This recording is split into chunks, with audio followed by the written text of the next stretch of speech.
আর রহমত আলী অসুখ নিয়ে কথা বলছে। শুনছি। ভালো করে শোনো, ওই কবিরা যতই নারী পরীক্ষা করুক না কেন, তোমার মরণে নিস্তার নাই। এমন ভয় দেখাবেন না, তাহলে তো আমি হাউমাউ করে কাঁদতে লেগে যাব। কাঁদো, মন উজাড় করে কাঁদো। তোমার মরণ একটা কঠিন লোক আমাদের সুবর্ণপুরের মানুষকে বড় জ্বালিয়েছে। এর ধান লুট করে, এর গরু কেড়ে তোমার মরুলাল ধনী মানুষের কান্না দেখে হাসে। তাই বলে মোরলের ব্যারাম ভালো হবে না কেন? হবেই না তো, মোরল যে অত্যাচারী পাপী। মনের ভিতরে অশান্তি থাকলে ঔষধে কাজ হয় না। আর আজে বাজে কথা বলবেন না, আপনি বাড়ি যান। এত কোলাহল করো না, আমি রোগীর নারী পরীক্ষা করছি। ও কবিরাজ, নারী কি বলছে? মোরল বাঁচবে তো? মূর্খের মতো কথা বলো না, মানুষ ও প্রাণী অমর নয়। আমি যা বলি মনোযোগ দিয়ে শ্রবণ করো। আমাকে বলুন, মোরল আমার মামাতো ভাই। মোরল আমার মনি।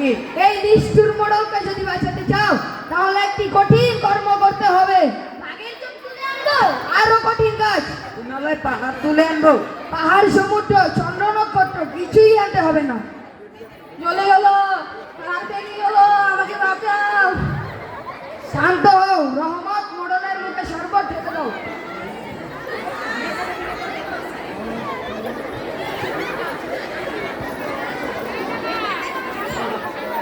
ওই মোরল জোর করে আমার মুরগি জবাই করে খেয়েছে। আজ আমি মুরগির দাম নিয়েই ছাড়বো। ভাই হাসু, এদিকে এসো, আমি তোমার সব দিয়ে দেব। আমাকে শান্তি দাও, সুখ দাও। মোড়ল, তুমি কি আর কোনোদিন মিথ্যা কথা বলবে?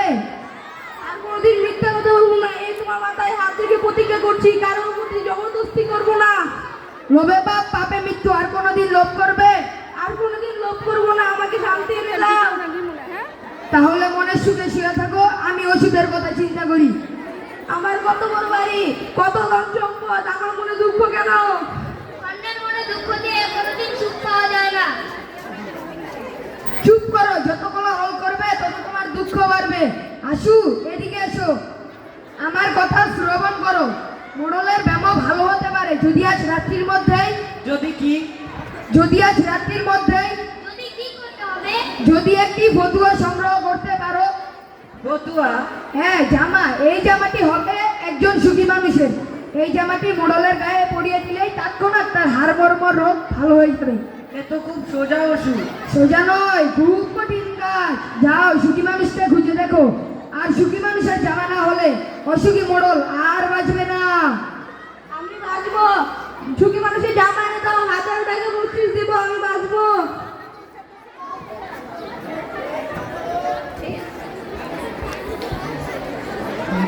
বনের ধারে অন্ধকার রাত, চাঁদের ম্লান আলো।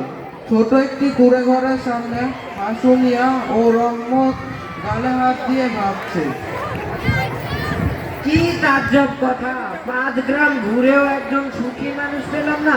যাকে ধরি সেই বলে, না ভাই, আমি সুখী নই।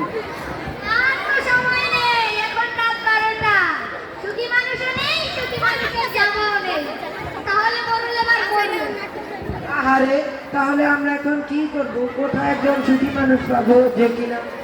পাওয়া যাবে না, সুখী মানুষ পাওয়া যাবে না। এই দুনিয়াতে ধনী বলছে আরো ধন দাও, ভিক্ষুক বলছে আরো ভিক্ষা দাও, পেটুক বলছে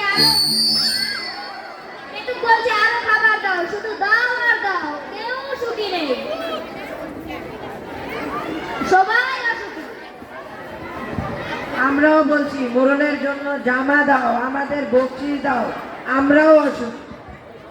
চুপ চুপ, ঘরের ভিতরে কে যেন কথা বলছে। নাকি? চলেন পালিয়ে যাই, ধরতে পারলে মাছ ভাজা করে খাবে। ও ভাই, ঘরের ভিতরে কে? এসো, একটু বেরিয়ে এসো। ভূতকে ডাকবেন না।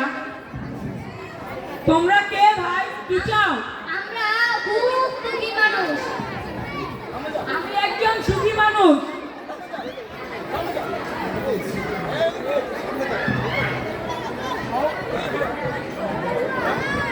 তুমি কি তাহলে সত্যিই সুখী মানুষ?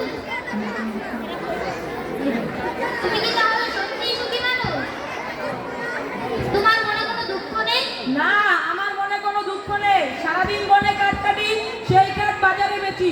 যা যা পাই তাই দিয়ে চাল কিনি ডাল কিনি, মনে সুখে খেয়ে দিয়ে গান গাইতে গাইতে শুয়ে পড়ি, এক ঘুমেই রাত কাবা। বনের ভিতরে তোমার একলা থাকতে ভয় করে না যদি চোর আসে? চোর চোর আমার কি চুরি করবে? তোমার সোনা দানা জামা জোতা মোহর। হাহা করে পাগলের মতো হাসছো কেন ভাই?